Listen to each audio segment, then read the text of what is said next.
Keep your hands where we can see them." Officer Vance Keller's voice exploded through the fragile door of the weathered cottage. To him, her confusion was defiance. Her trembling hands, a risk assessment failure. "We've had reports of suspicious activity at this address," he barked, flashlight beam stabbing into her rheumy eyes. "I've lived here 40 years, Elora Whitfield whispered, heart medication forgotten on the kitchen counter behind her. "Stop resisting! Show us your hands now!" Officer Markson screamed, misreading her reach for support as reaching for a weapon. Without warning, they fired, her frail body crumpling like abandoned origami, blood soaking into the handmade quilt her grandson had loved. They thought they were neutralizing a threat. Instead, they'd lit a fuse to their own destruction. Because she wasn't just an innocent old woman, she was the mother of Commander Thorne Whitfield, Delta Force's most lethal operative. Now, her body lay cold, while halfway across the world her son's phone vibrated with news that would rewrite justice itself. What happens when a man trained to eliminate America's deadliest enemies turns his skills toward those who murdered his mother? How will the department react when they discover whose mother they've killed? Will there be any redemption possible for those responsible? And what price will the entire Riverbrook Police Department pay? Follow to find out. Let's follow this explosive story to discover the answers. Riverbrook wasn't a place where much happened. A sleepy town nestled between rolling hills and the meandering Sequoia River, it was the kind of place where everyone knew everyone, or thought they did. The downtown consisted of a handful of local businesses, a post office that doubled as a community bulletin board, and the police station, a squat brick building that hadn't been renovated since the mid-90s. Inside that station on a Friday evening, Chief Warren Hollis sat reviewing incident reports with a cup of lukewarm coffee. At 57, with salt and pepper hair and permanent frown lines, Hollis had seen the department through 2 decades of mostly minor offenses: public intoxication, teenage vandalism, and the occasional domestic disturbance. The most excitement they'd had in years was breaking up a marijuana growing operation 3 counties over. But recent budget pressures had started changing things. City Council wanted results, metrics, proof that the expanded police budget was justified. "Chief, got that report you wanted on potential drug activity," Officer Vance Keller said, dropping a thin folder onto the desk. At 34, Keller was ambitious, ruthless, and rumored to be angling for Hollis's job. He'd transferred from Chicago PD under circumstances nobody discussed openly, bringing big city tactics to their small-town department. "Anonymous tip about the Whitfield place again?" Hollis sighed, flipping through scant pages of speculation. "Third one this month. Old lady living alone in that valuable riverside property? Something doesn't add up," Keller insisted, arms crossed over his tactical vest, a recent acquisition he rarely removed. "Sources say she's got connections." What Keller didn't know, what nobody in Riverbrook knew, was that Elora Whitfield's connections weren't criminal but classified. Her son, Thorne, existed only as a vague rumor in town, the boy who'd left after high school and never returned. Nobody knew he'd become a legend in military circles, his missions redacted from official records, his identity protected by the highest levels of government security. Elora herself lived quietly, tending her garden, volunteering at the library, and keeping her son's secrets. The suspicious activity reported by neighbors was nothing more than her receiving occasional unmarked packages, birthday gifts from a son who couldn't visit but never forgot. The expensive security system installed discreetly around her property wasn't for criminal protection, but a son's peace of mind. "We'll check it out tonight," Keller decided, ignoring the chief's skeptical expression. "Get a warrant just in case." The night was unusually cold for October, frost already forming on the edges of Elora Whitfield's carefully tended flower beds. Inside, the 73-year-old widow had just finished her evening ritual: chamomile tea, her blood pressure medication, and a phone call with her friend Mabel from the library. Her weathered hands turned the pages of a dog-eared mystery novel as she settled into her favorite armchair, a quilt draped across her lap. She didn't hear the police cruisers approaching with headlights off, parking at strategic angles around her small property. Didn't see Officer Keller motioning his team into position, Officer Markson checking his weapon, the rookie Dawson looking uncomfortable but following orders.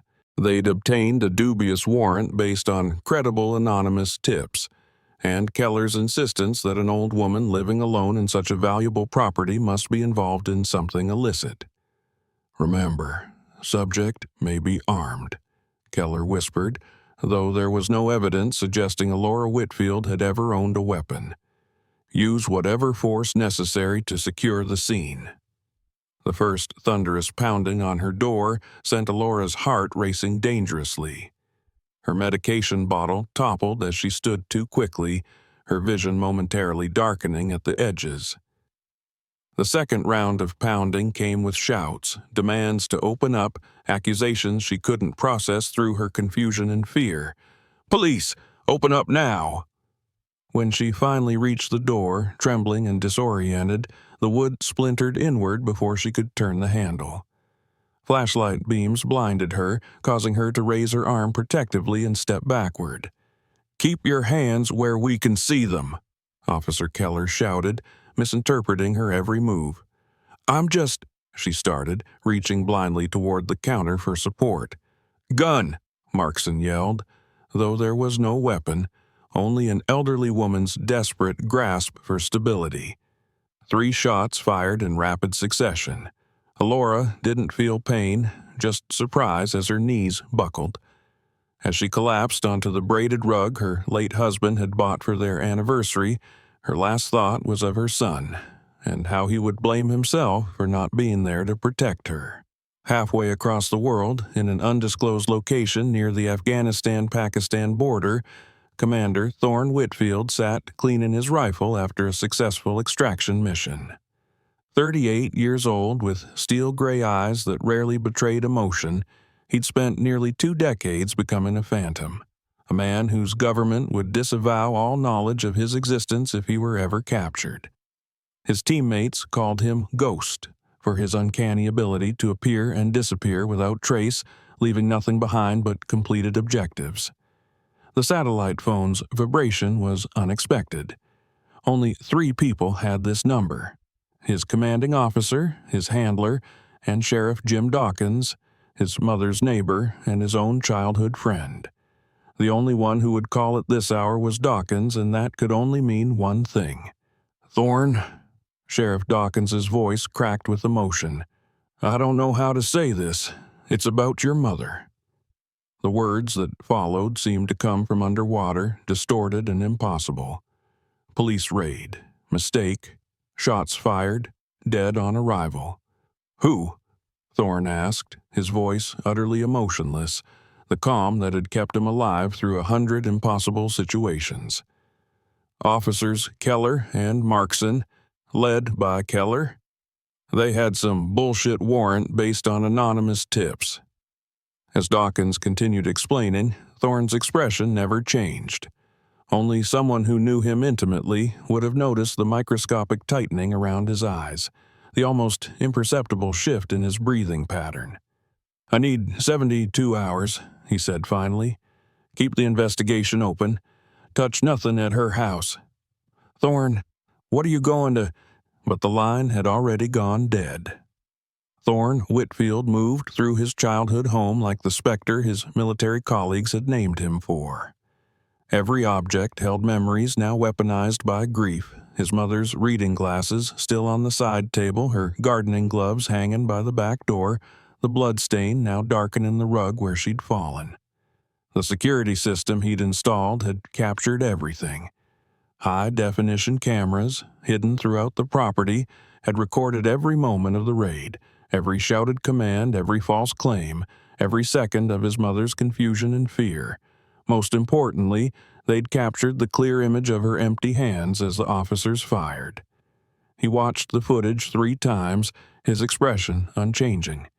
Then he picked up his phone. "General," he said when the call connected, "I'm cashing in every favor you owe me." 2 days after the shooting, the Riverbrook Police Department was in chaos. What had begun as a standard internal investigation had exploded into headlines after Sheriff Jim Dawkins leaked the body cam footage to both state authorities and media outlets. The video, showing clearly that Elora Whitfield had been unarmed and confused, contradicted the official report filed by officers Keller and Markson, who had claimed she'd reached for what they believed was a weapon. Chief Warren Hollis sat in his office, blinds drawn, listening to the protesters gathered outside. The mayor had called 6 times, each message more desperate than the last. The state police had taken over the investigation, and the FBI had inexplicably shown interest as well, requesting files and interviews with unusual urgency. "This is a nightmare," he muttered, looking across his desk at Keller and Markson. Both men were on administrative leave, but neither seemed appropriately concerned. Keller especially maintained his arrogant posture, convinced his connections would protect him. "It'll blow over," Keller said dismissively. "Old lady living alone, probably dealing something on the side. We had credible tips." "From whom?" Hollis demanded, slapping the thin file onto his desk. "These anonymous tips all trace back to burner phones. The warrant was rubber-stamped by Judge Lerner without proper evidence. And now I have the state police asking why we raided a senior citizen with excessive force based on practically nothing." Markson at least had the decency to look uncomfortable. "Vance said she was dangerous," he mumbled. "Said we needed to go in hot." A knock at the door interrupted them. Officer Dawson, the rookie who'd been present but hadn't fired, entered with an ashen face. "Chief, there's someone here from the Department of Defense." Before Hollis could respond, the door opened wider, revealing a tall woman in a tailored suit flanked by 2 stone-faced men in military dress uniforms. "Chief Hollis, I'm Special Liaison Victoria Pierce," she said, her credentials appearing briefly before disappearing into her jacket. "We need to discuss Elora Whitfield's death, immediately and privately." Something in her tone made Hollis's blood run cold. "Officers Keller and Markson are directly involved. They should stay." "Yes," Pierce replied, her smile never reaching her eyes. "They absolutely should." After everyone was seated and the door closed, Pierce placed a file on the desk, much thicker than the one Hollis had been reviewing. "Gentlemen, I'm here because you've inadvertently created an international security situation," she began, her voice clinically precise. Elora Whitfield was the mother of Commander Thorne Whitfield, one of our nation's most decorated special operations officers. His work is classified at the highest levels. The security system at her home, which your officers failed to identify or disabled during their raid, was military grade. It captured everything. Keller snorted. "So what? Some soldier's mom got caught in a raid gone wrong? Tragic, but—" "Commander Whitfield isn't some soldier," Pierce cut him off. "He's spent 20 years conducting operations that officially never happened in countries where we officially have no presence. He has eliminated threats to national security that the public will never know existed. His psychological profile indicates pathological loyalty, exceptional strategic thinking, and what his handlers describe as controlled but unlimited capacity for violence when justified." She leaned forward, her voice dropping. "And you just killed his mother while she was unarmed in her own home." The silence in the room became suffocating. "Where is he now?" Hollis finally asked. "That's the concerning part," Pierce replied. "Commander Whitfield was extracted from his current assignment 36 hours ago. He requested emergency leave, which was granted. He landed at Andrews Air Force Base yesterday morning and then disappeared." "Disappeared?" Markson echoed, his voice cracking. "A man with his training doesn't leave a trail unless he wants to," Pierce explained. "Every intelligence and law enforcement agency has been quietly alerted, but frankly, if he doesn't want to be found, he won't be. Not until he's ready. Keller's arrogance finally cracked. Are you saying this guy's coming after us? Pierce gathered her file and stood. I'm saying that a man with the skills to destabilize entire governments just experienced a personal tragedy that would break most people. I'm saying that this man knows how to operate completely off the grid. And I'm saying that whatever happens next, my department's official position will be that we had this conversation only to inform you of potential security concerns around Ms. Whitfield's property, nothing more. As she reached the door, she turned back. If I were you, gentlemen, I'd start thinking very carefully about making amends, while you still can. Officer Vance Keller couldn't sleep. 3 nights after the confrontation with the DOD liaison, his apartment felt like a prison. Blinds drawn, doors triple locked, his service weapon never more than an arm's reach away. He'd called in sick, unable to face the hostile crowds still gathering outside the station. The police union lawyer had stopped returning his calls after reviewing the body cam footage. The sound of ice shifting in his whiskey glass mimicked the sound of someone moving in his kitchen. He whirled, gun raised, heart pounding, but there was nothing, just nerves. He was becoming paranoid, jumping at shadows. When his phone buzzed with a text from an unknown number, "Check your email," his hands shook so badly he nearly dropped it. The email contained only a video link. Against his better judgment, he clicked. His computer screen filled with footage of himself, sleeping in this very apartment, filmed from inside his bedroom. Then more footage, him at the grocery store yesterday, at the bar last night, and most disturbingly, standing at his window just 10 minutes ago. The final clip showed him from directly behind his current position, as if someone were standing there now. He spun around, weapon raised, finding only empty space. Across town, Officer Markson experienced his own terror when he returned home to find all his furniture rearranged. Subtle changes no one else would notice, but unmistakable to him. In his bathroom mirror, written in what looked like fog but wouldn't wipe away, she was unarmed. At the station, Chief Hollis discovered every file in his locked cabinet had been replaced with military photos of devastated buildings, each labeled with a single word: consequences. While the 3 men spiraled into paranoia, the rookie, Officer Dawson, received a different kind of message, a voice recording of the raid, with his own hesitant voice clearly saying, "I don't see a weapon," before the shots were fired. Along with it came documentation proving that the anonymous tips had originated from a phone registered to Keller himself, and financial records showing deposits to Judge Lerner's offshore account corresponding with various questionable warrants. All of this evidence simultaneously appeared on Sheriff Dawkins's computer, along with a note: "Justice comes in many forms. Your choice."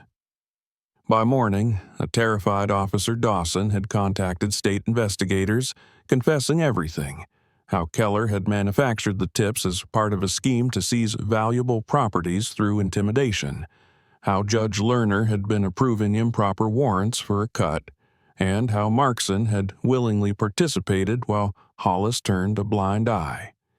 What none of them realized was that their puppet strings were being pulled by a ghost who had no intention of killing them, when destroying them would be so much more satisfying. State investigators descended on Riverbrook with unprecedented speed, their investigation fueled by the mountain of evidence that had mysteriously appeared overnight. What began as an inquiry into a wrongful death rapidly expanded into an investigation of systemic corruption that had infected the entire department. The evidence was damning. Meticulous financial records showing how Keller had worked with local developer Maxwell Harrington to target properties they wanted for a riverside development project. Elora Whitfield's cottage had been particularly valuable, situated on a prime waterfront acre that Harrington had tried to purchase legitimately multiple times. When she refused to sell, anonymous tips about suspicious activity began appearing in police records.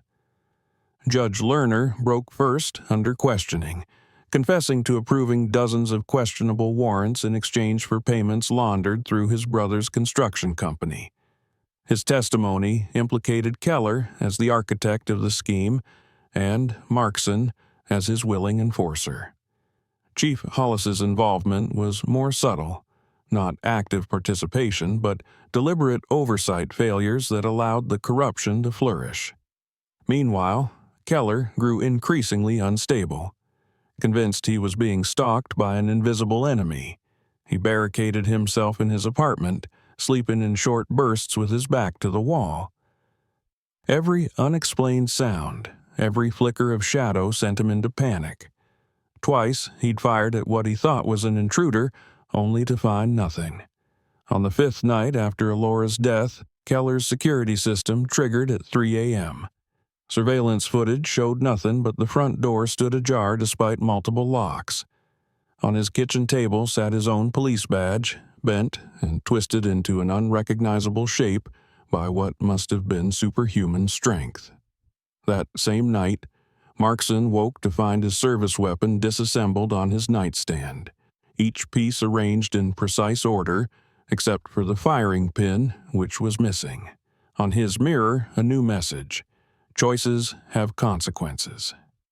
Chief Hollis received no supernatural visitations, only a formal letter from the FBI announcing they were joining the investigation, focusing specifically on his supervision failures and potential RICO violations. His political connections evaporated overnight. The town of Riverbrook watched in stunned disbelief as their police department imploded. News vans lined the main street, protesters gathered daily at the station, and city council meetings became shouting matches about oversight and accountability. Through it all, no one saw Commander Thorne Whitfield. No one except Sheriff Jim Dawkins, who found him sitting quietly beside his mother's grave at dawn on the seventh day. "The state's building a case," Dawkins said. "They'll go to prison." "I know," Thorne replied, his voice devoid of emotion. "I've given them everything they need. This conspiracy went deeper than just those three. Harrington, the developer. His financial records will show transfers to offshore accounts linked to Keller," Thorne said. "They'll be on the FBI's server by noon." Dawkins studied his childhood friend. "You never planned to kill them?" "Death would be too merciful," Thorne answered. "I want them to live with what they've done, every day, for years, behind bars." The arrests began at dawn, coordinated between state police and FBI agents. Keller was taken into custody without resistance, a hollow-eyed shell of his former arrogant self. Markson surrendered quietly when agents appeared at his door. Chief Hollis was permitted to turn himself in, a small dignity that reflected his lesser role in the conspiracy. Judge Lerner was already cooperating, trading information for leniency. The most dramatic arrest came when FBI agents surrounded developer Maxwell Harrington's lakeside mansion. The influential businessman had been preparing to flee the country, his private jet fueled and waiting, when authorities intercepted him. The evidence against him was comprehensive: detailed records of bribes, threatening emails to property owners who refused to sell, and direct communications with Officer Keller about creating false pretexts for raids. As the arrests dominated local headlines, another story emerged more quietly. An independent forensic investigation of Elora Whitfield's security system revealed something the corrupt officers hadn't known. Her son had installed a direct feed to multiple secure servers, ensuring that anything captured would survive even if the physical system was destroyed. This sophisticated setup was described by tech experts as beyond state-of-the-art and consistent with classified government security protocols. Media speculation about Elora's son grew, though no photos or concrete information emerged. Military sources would neither confirm nor deny his existence, and neighbors remembered only a quiet boy who'd left town after high school. The mystery only deepened when anonymous donations established a memorial scholarship in Elora's name at the local library where she'd volunteered. The preliminary hearing was standing room only.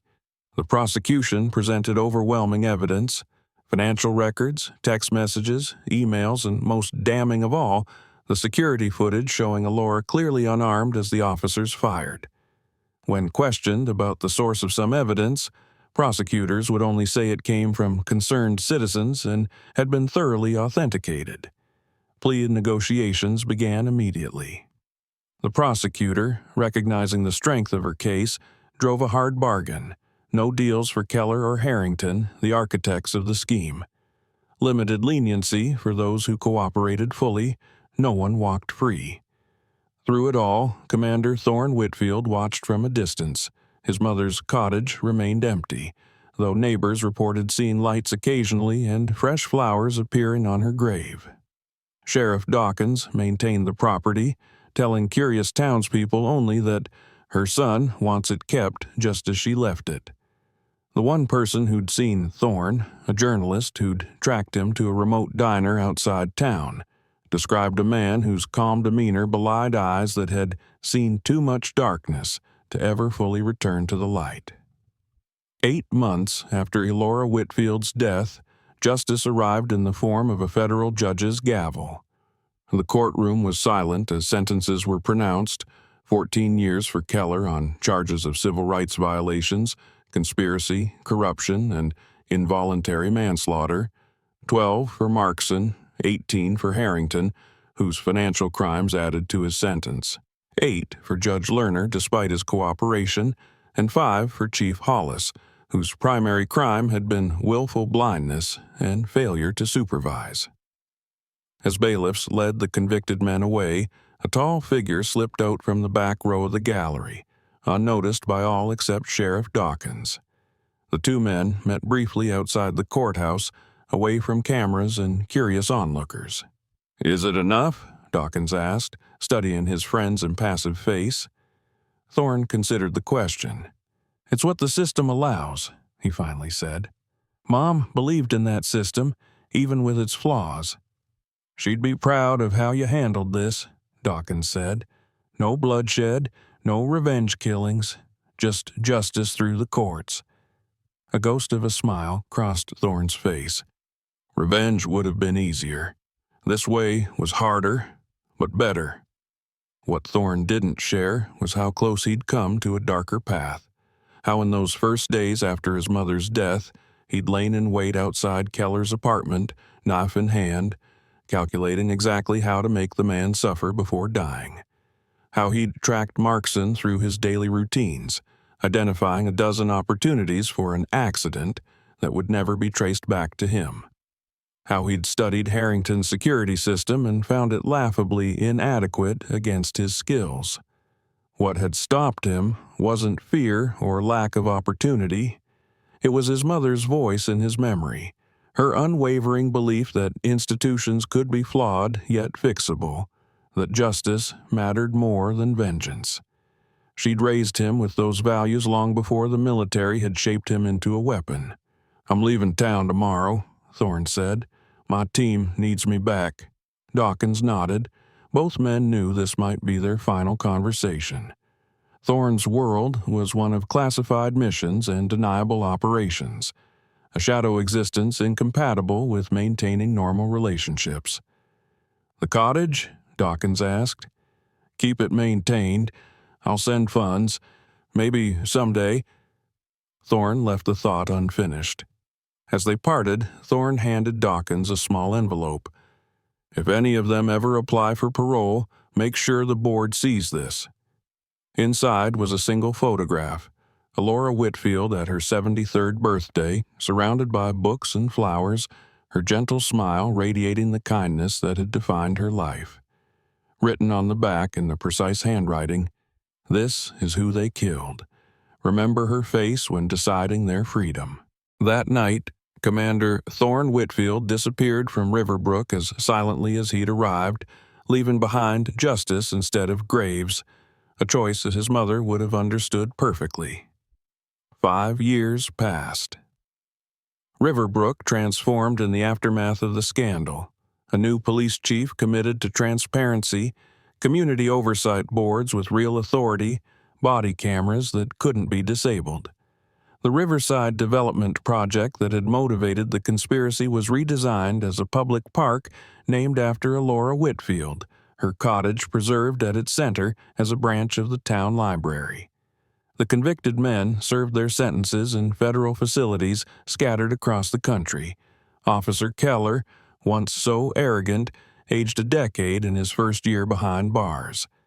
His appeals were systematically denied, each rejection citing the overwhelming evidence against him. Officer Markson found religion, writing letters of apology that were returned unopened. Chief Hollis, serving his shorter sentence, gave anti-corruption lectures to police academy students as part of his rehabilitation. Sheriff Jim Dawkins, now approaching retirement, occasionally received postcards with no return address, a mountain vista from Afghanistan, a shoreline from the Philippines, a desert sunset from an unidentified location. He never showed them to anyone, understanding they were merely confirmations. Thorne was still alive, still serving in shadows. The annual scholarship ceremony at Elora's Memorial Garden always featured fresh flowers that no one remembered arranging. Twice, surveillance cameras captured a tall figure visiting her grave before dawn, standing in silent vigil before disappearing into the morning mist. Some stories in Riverbrook claimed Elora's spirit still protected the town, that wrongdoers would face an invisible justice if they strayed too far. Others insisted a guardian angel watched over the town from afar, ready to return if needed. Neither legend was entirely wrong. Justice had many forms, sometimes visible in courtrooms and consequences, sometimes hidden in the shadows where certain men operated. What mattered was that it existed, persistent and patient, watching and waiting, just like her son.